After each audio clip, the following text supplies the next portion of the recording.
Ano po ang tawag niyo dito? Ito po ay isang tali. At meron po akong challenge sa inyo. Meron po akong hamon. Kaya niyo po bang itulak ang tali? Sino po dito ang kaya niyang itulak ang tali?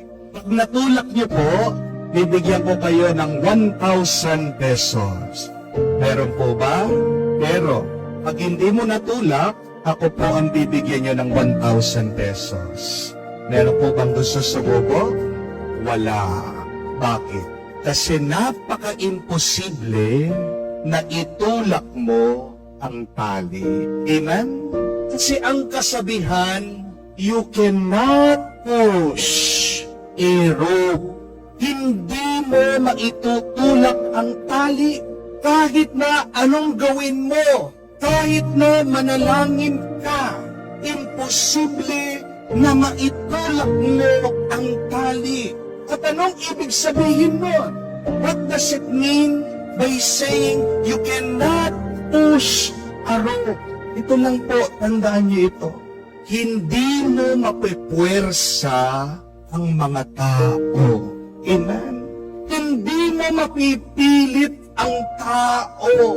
Oo, pilitin mo ang tao, pwersahin mo ang tao, susunod siya, pero sasakit ang loob niya sa iyo. When you force somebody to do something that you want, and yet they do not want to do it, there is resentment, there is anger.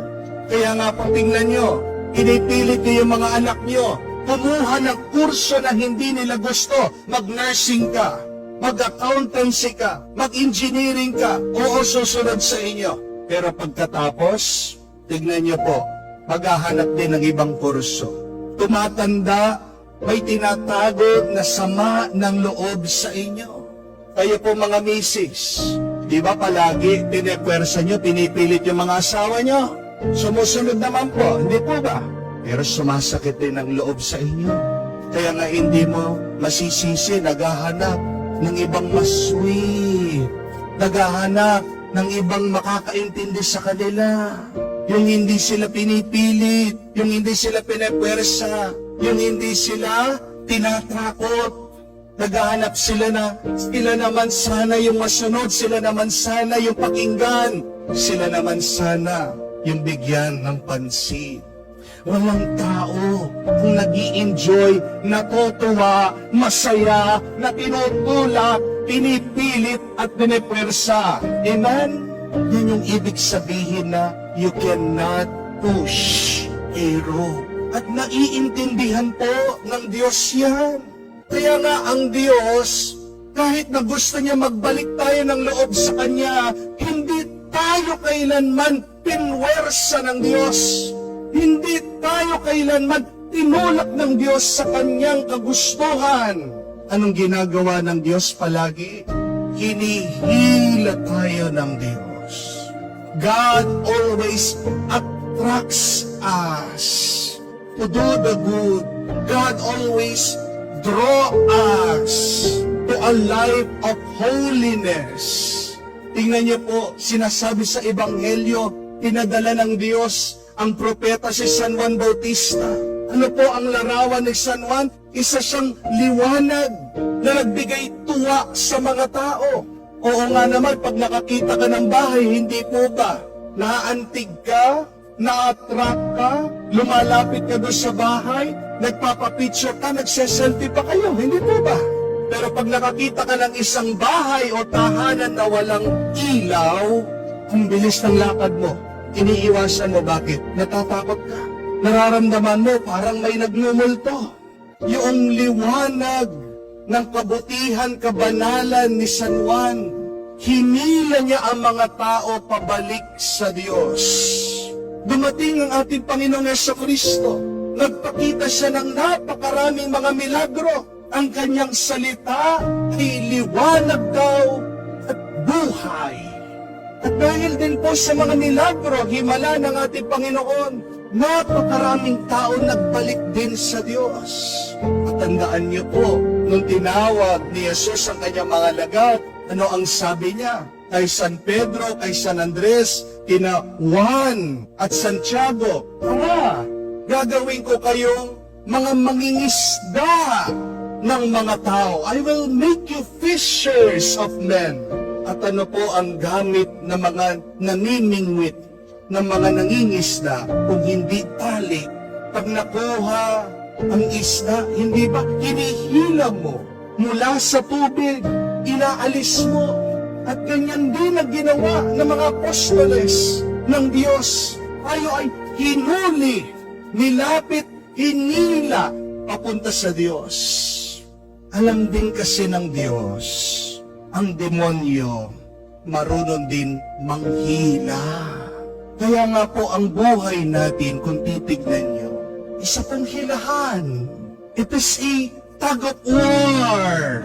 Ginagamit ng demonyo ang mga tukso, hinihila ka niya, papunta sa kanya, para masira ang kaluluwa mo. Pero ang Diyos, hindi din siya magkukulang.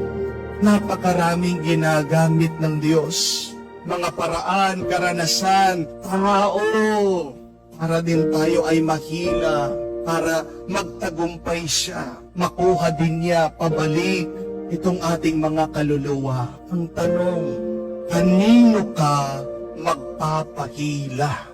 Sino ang mananalo sa buhay mo? Pero isa din hamon ito sa atin. Tulungan din natin sana ang Diyos sa paghila niya sa atin, sa kabutihan. Sana tayong mga Kristiyano, huwag tayong maging dahilan ng paglayo ng ibang tao sa Diyos. Do not push people away from God. Kala natin, sa pagpepersa natin, pagpipilit natin sa mga tao, napapalapit natin sila sa kabutihan, pero hindi. Because the fact is, nobody wants to be forced. Even if you are forcing them to the good, to what is holy. At ang tanong, paano mo mahihila ang mga tao sa Diyos? Simple lang, sa iyong mabuting gawa, sa pagiging mabait mo, through your kind, generous, and good acts. Hindi lang sa pamamagitan ng pagnanalita natin, dahil ang naiiwan at natatatak sa puso, sa kaisipan ng mga tao, tandaan niyo po, they are not words, they are our actions. Kahit na madami kang sabihin, pero kung hindi mo pinapakita sa iyong kilos at gawa, wala din. Diba may kasabihan, honey or sugar attracts more ants than vinegar? Kung gusto mong lumapit daw ang mga langgam sa iyo, dapat magbigay ka ng matamis. Hindi dapat maasim. Tingnan natin ang ating mga ginagawa. Amuin nyo nga po ang sarili nyo, ang inyong kilikili. Diba? Pag maasim ka, diba? Pag meron taong may BO, body odor, iniiwasan natin. Yung ating pong mga body odor, yung maasim na amoy, hindi lang po nararanasan yan sa ating katawan. Nakikita din yan sa iyong kilos at gawa, sa ugali ng tao.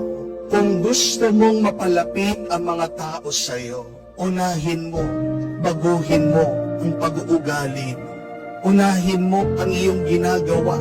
Ano ba ang iyong pinapakita sa kanila? Maasim ba? Sana naman matamis. Sana naman mabango. Tandaan mo ito. Kung gusto mong makuha ang loob ng isang tao, huwag mo siyang pilitin. Huwag mo siyang takutin. Huwag mo siyang puwersahin. Pero umpisahan mo na mahalin mo siya. Umpisahan mo na maging mabuti ka sa kanya. Umpisahan mo na maging mabait ka. Tandaan mo, hindi mo maitutulak ang lubid, ang tali. Hindi mo mapupwersa ang tao. Gusto mong sumunod ang tao sa'yo, maging mabait ka. Be kind. Pull people with your kindness, with your goodness, with your holiness.